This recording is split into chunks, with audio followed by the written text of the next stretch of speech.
Hello, this is Joe Buban. Welcome to my second episode of my podcast. Today, we will be talking about a tale of three poor countries, or so called poor countries. That would be Cuba, Haiti, and the Philippines. Basically, in the mainstream media, these so called poor countries are labeled as third world and poor countries by various media outlets. They are poor and they're rich in certain ways. But for instance, they could be rich in natural resources, they could be poor in terms of the living conditions of the family wages, and they are certainly rich and poor in different aspects of life. First, we will take an example and we will look at our first country we will tackle in, and that is Cuba. Cuba is known to be poor, or so called poor, by people from other countries or in the mainstream, by different various groups of people. Some say that it's their communist government and their corrupt government that's keeping the country poor. Others say that it's the embargo and sanctions by the United States. But one of the things that has kept them stable is trades they do with other countries that have no jurisdiction with the United States or do not adhere to the embargo and sanctions of the United States. Some of them have contributed with free education, and one of their greatest contributions in the region is they are one of the best doctors, nurses in the world, or in other words, in the Western Hemisphere. Cigars and tobacco have been one of your stereotypical things about Cuba, but because of some of the results of the sanctions and the embargo, Cuban cigars and Cuban tobacco leaves have been unable to be exported in certain countries. The coronavirus pandemic was a very prime example of how Cubans in the healthcare field and in the healthcare workers field have been very responsible and have been very upfront in the front lines of the COVID pandemic. An example, when mainstream news broke out, when Cuban doctors were the ones that were helping contain the coronavirus pandemic in Italy, it drove all the headlines. It drove an example that healthcare among Cubans is a very precious thing. You may hear some of the stories and exaggerated stories that Cuban doctors are being held against their will, are being forced to work like slaves, but those that are coming from Cubans who live in the United States or have been very illusioned to the consumer capitalist system that is being conducted by Western countries. Some people in the mainstream, including Hollywood's mainstream elites, have a very high praise for Cuba because some are even jealous that Cuba has one of the best education systems, free schooling, and other services towards healthcare. An example is that when Michael Moore did a documentary about the 9/11 first responders, the 9/11 first responders were very emotional and they were very happy that many Americans wish that they had a best healthcare system like that of Cuba. While Cuba might not that have many resources in terms of what is in hospitals or in clinics like that is similar in the United States, but Cuba manages to have one of the best healthcare systems in spite of the lack of resources due to the embargo. While countries like the United States has one of the best clinics and one of the best facilities of hospitals, but there is one issue. Many Americans cannot afford a basic human health care that they need to afford or that they need when they get hurt. Medical bills is also one of the issues and sounds foreign to people in other countries. Many Americans wish that the United States healthcare system would be like that of other countries that takes care of its own citizens towards healthcare. And many average ordinary Americans end up losing a lot of money because they have to spend all of that money on healthcare and to pay all the medical bills. While Cuba may not be the socialist paradise that many of the anti socialist right wingers, Cubans, living in Miami especially, will tell you of what it is. It knows how to take care of its people and take care of its citizens in spite of the lack of resources. So, why is it that many Cubans want to flee to the United States, especially out of the country? Because of the harsh living conditions and the lack of transportation, the lack of resources needed to fuel the country's economy. That has been the result of sanctions and embargo led by the United States. And they have been brainwashed and got delusional of this consumer capitalist system that they have been led to believe of this so called American dream that has been a disaster ever since. And then when they flee to countries and they enter in countries like the United States, they end up telling a bad version of their stories and a bad version of how this so called evil communist system had destroyed their lives. Many of the Cubans that had fled to states like Florida after 1959, when then President Fidel Castro had to seize their properties, they came into the United States and they'd start flipping out, go full 180, and start to have these two faced moments and start talking about how evil this communist propaganda has poisoned the minds of the Cubans. The whole truth is that before 1959, Cuba was this destabilized in decay country that was a government fully backed by the United States, a full on military dictatorship backed by the United States. Cuba had been a Spanish colony ever since, and most of these feudal landlords who ruled Cuba during the Spanish colonization were slave owners, slave traders, and very wealthy landowners. This all continued when Cuba was a puppet of the United States ever since 1900 to 1959.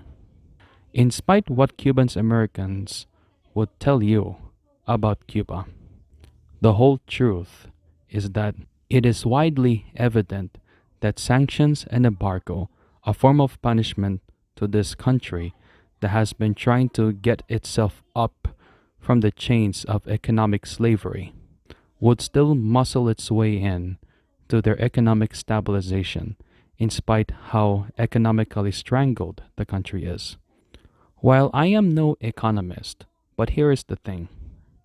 Because that the American dollar is the world trade currency, and being that New York City is the financial capital in the world, and you cannot transact any world business without going through New York, which is why some countries want to move away from the American dollar, because some countries are fed up with the economic sanctions and economic embargo imposed by the United States government. Here is just one example of how economic embargo works. While embargo doesn't seem to be a very strange thing or seems plain language, it is much more complicated than what is being told by media outlets. Example, here is how the United States threatens country who do business with Cuba. If a private company, let's say example, from China or in Norway, want to do business with Cuba, they have to go through the United States and get things processed through the United States. If New York says that they don't want them to do business in Cuba, then they cannot. But if they tend to violate the terms of the sanctions of the United States government will order the freezing of assets in these countries, freeze their companies, and even shut down their businesses who tend to do business with Cuba. Example, The United States government had to pay millions of dollars. I mean, not that. The Swiss bank had to pay millions of dollars, if not close to billions, to the United States government as punishment for trying to transact business with Cuba. So, this is how the economic war and economic warfare towards Cuba by the United States is like. While Cubans in the United States who live in the United States will talk some anti government rhetorics or some anti government sentiments, the truth is that it is the United States government's economic warfare towards Cuba that is much closer to the truth. Which is why we will go into another issue. Cuba and Haiti are both poor countries. But why is it that a country like Haiti, that is not sanctioned, nor is it embargoed by the United States, would be very economically poor and economically destabilized, in spite that the United States government will allow business transactions to Haiti? Haiti was one of the first countries in the region to have ever declared itself independent from a colonial power. Ever since then, France, the former colonial power of Haiti, had been strangling them for centuries. Example, after Haiti's independence from France, France have threatened Haiti with independence debt. And of course, this type of independence debt was starting the strangling of Haiti. Example, the first president of Haiti had to deal with France in negotiations whether or not to defend itself from the invading France or to do business with France and start paying debt to France. So there are many very wrong choices here. While I will not go into the further timeline and the further details of what happened during Haiti's debt towards France, I can only tell you this is that the 1900s, or in fact, from the 1900s to the 1950s, was the beginning when Haiti already paid off its debt to France. But what caused Haiti to be destabilized in spite that they already paid off its debt towards France?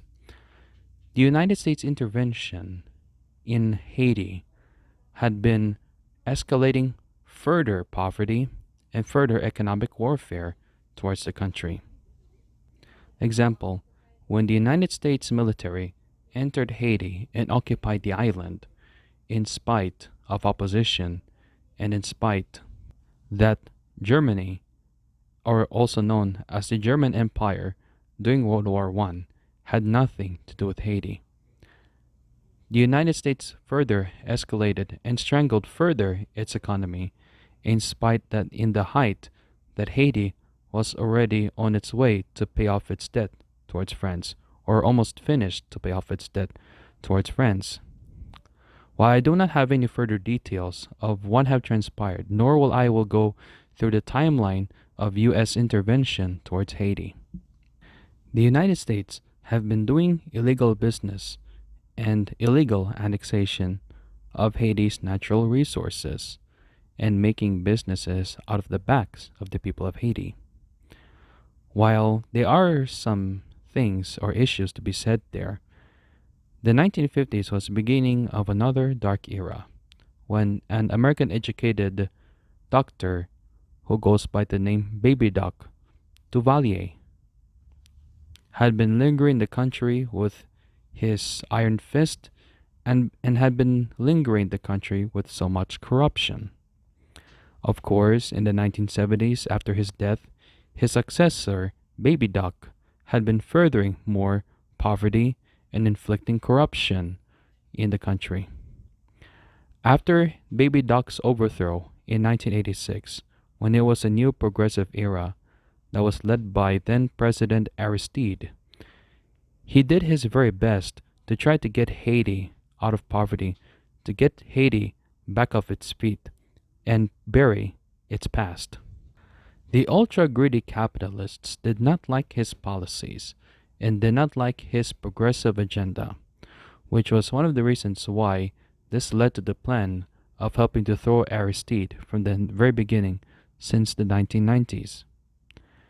He was successfully overthrown by the United States government in 2004 after years of planning to get Haiti to be a puppet state of the United States. And ever since then, Haiti has been economically destabilized, been run by very corrupt leaders. After the assassination of then President Moise in 2021, Haiti has been violently run by gangs, and these gangs have been looting all the country and have been running the country through violence ever since. The 2010 earthquake in Haiti did much worse, and ever since that earthquake, Haiti had not been getting its feet back up because of all of its looting done by world powers and violent gangs. This led to so many Haitians of not wanting to invest and not been wanting to conduct business transactions towards the country in spite of the remittances that they send back to their families. So many Haitians tend to cross the border through Mexico to the United States in order to escape the economical destabilization and violence in the country. Cuba and Haiti have been experiencing massive protests and massive economic destabilization over the last few weeks and over the last few years. Haitians and Cubans have been tending to cross the border to the United States. Cubans through boat and sea going to Florida. Haitians going either way through Florida or to the Mexico US border. I do not know some biases of why is it that Haitians tend to have a hostile welcome while Cubans have a very warm welcome with open arms. While Fox News Geraldo Rivera, the anchor of Fox News, have tweeted in 2021 that Haitians who tend to become US citizens would vote for a liberal party like the Democratic Party, which is very pro people and pro immigrant, while Cubans who become US citizens tend to vote Republican, the party of hate and division, because of the so called anti communist rhetoric and the illusion of this ultra greedy consumer capitalist system that they have been led to believe.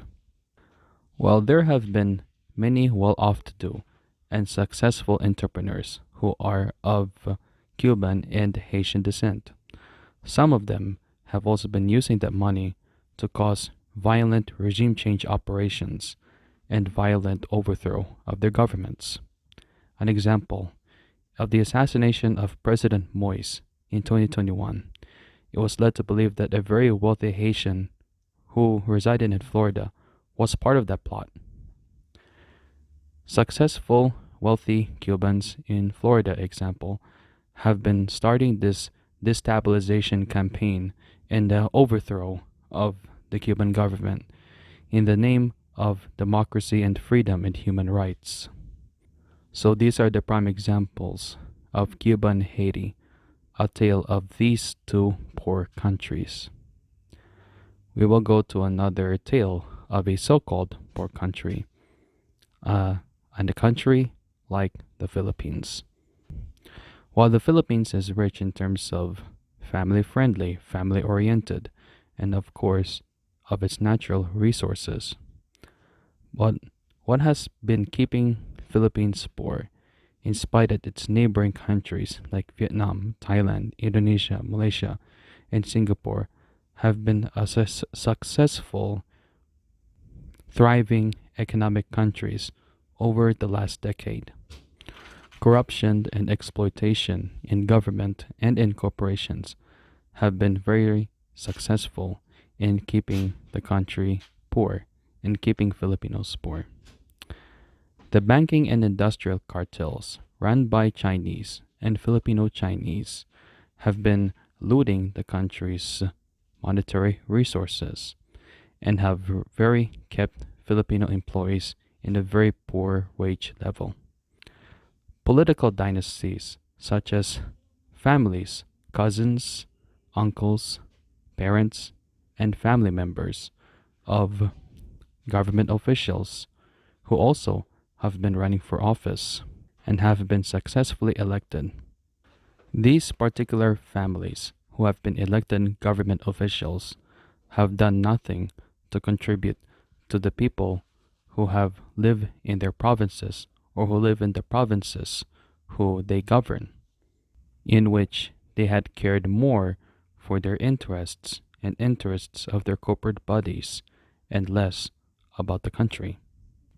The big companies and the big corporations ran by these banking cartels have always been conducting policies and conducting businesses that will lead them not to hire permanent employees and created a system called end of contract, which means that after 6 months as a employee, their contract has been terminated and they will have to find jobs in which there are no opportunities outside their field or opportunities to explore. This has led many Filipinos to look for jobs outside the country. And when they find jobs outside the country, it'll be pretty hard. And they had led them to become overseas foreign workers, or OFW to be specific. But one of the things that has keeping Filipinos poor, aside from corruption in government and exploitation amongst companies and corporations, is the fact that the culture of Philippines has so many staggering and has really left many Filipinos behind. This type of culture and traditions had been keeping Filipinos poor over the last decade or so.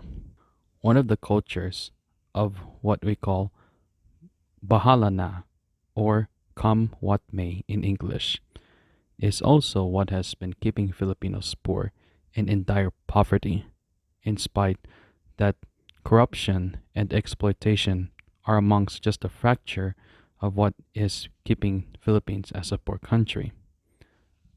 The fact that this type of religious belief of fatalism or fatalistic or just they have become too accepting of their dire poverty life or their dire life of misery is okay, and that there's nothing to do about it, and that because it's so called God's work.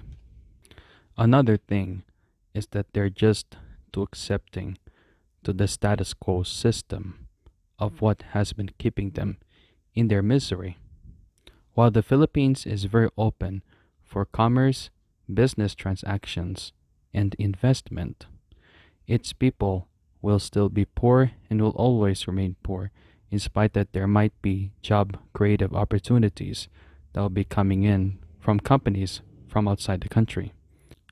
Corrupt government officials take the advantage that the fact that many Filipinos tend to accept their miserable poverty life and the fact that there is so much unusual and an unfair business trade and unfair business investment transactions has led them to keep stealing money from the government and had enriched themselves.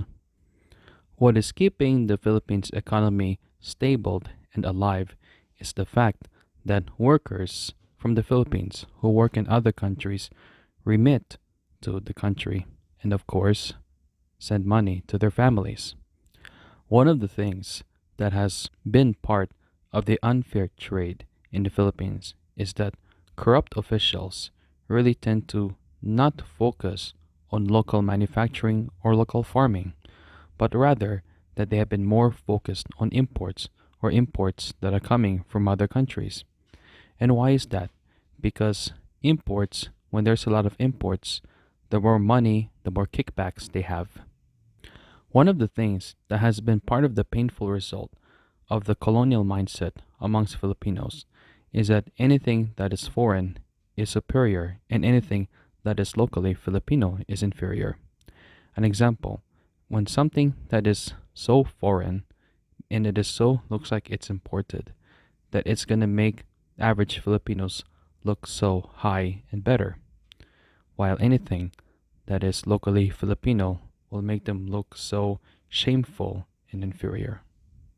The fact that many of the Filipinos do not tend to do anything that is productive and have been wasting their time with senseless things and wasting their time of looking at gossips in show business has been one of the greatest advantages of the exploitation by companies and corporations and continuing the further corruption amongst government officials.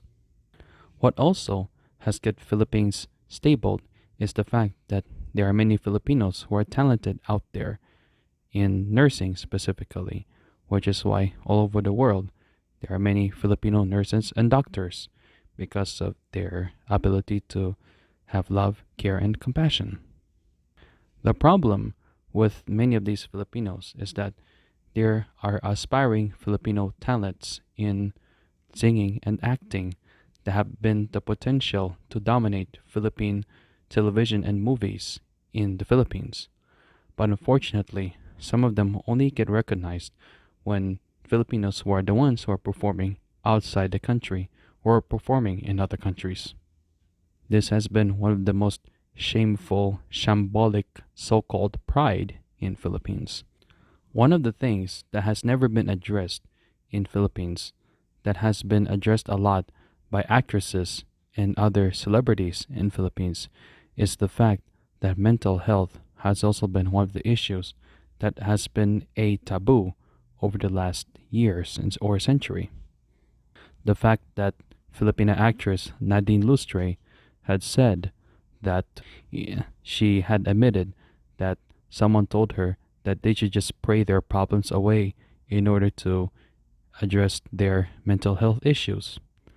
Liza Soberano, another actress in the Philippines, have even said or have been advocating to address issues towards mental health.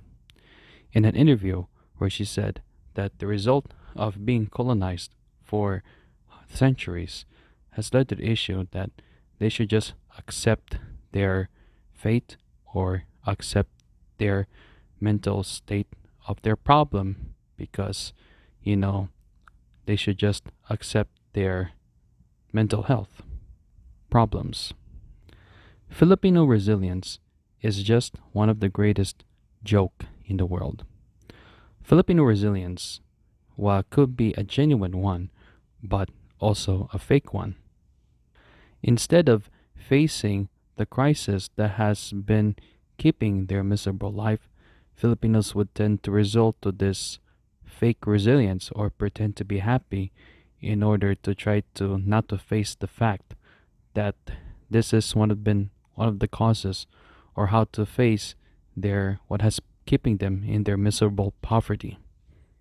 While relatives like uncles, nephews, sons, or parents of very famous government officials would tend to run for office and get elected, and of course, being the fact that the Chinese and the Filipino Chinese are running these banking and industrial cartels and running these big companies and corporations, the real root cause of this poverty is just one of those two fractures. One of these main fractures is that many Filipinos tend to accept their own fate or accept their dire poverty or just be resilient about it and just accept that that's their miserable life and there's nothing to do about it. So this has been one of the main root causes of what has been keeping Philippines poor and keeping Filipinos poor and why Philippines is still a poor country in spite that its Southeast Asian neighbors are economically thriving. This is Joe Boban of episode 2 podcast. See you in our next podcast.